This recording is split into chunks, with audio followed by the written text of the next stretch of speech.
రోజు కొత్తగా నీ సందర్శనం ఆహా అన్నది నాలో స్పందనం నిత్యం నువ్విలా నాకై చూడటం ఎంతో వింతగా ఉంది అనుభవం.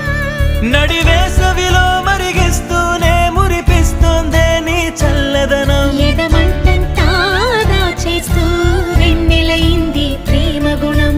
నీకై వేచి నిట్టూరుపులే తోరుపు కానీ నీ తలపులలో తలమున కవని ఎన్నో జన్మలని నయనం హృదయం నీవే నీవై సమయం వెనుకే చేసా పయనం తదుపరి జన్మకైన జాలి చూసే వీలుందంటే ఈ క్షణ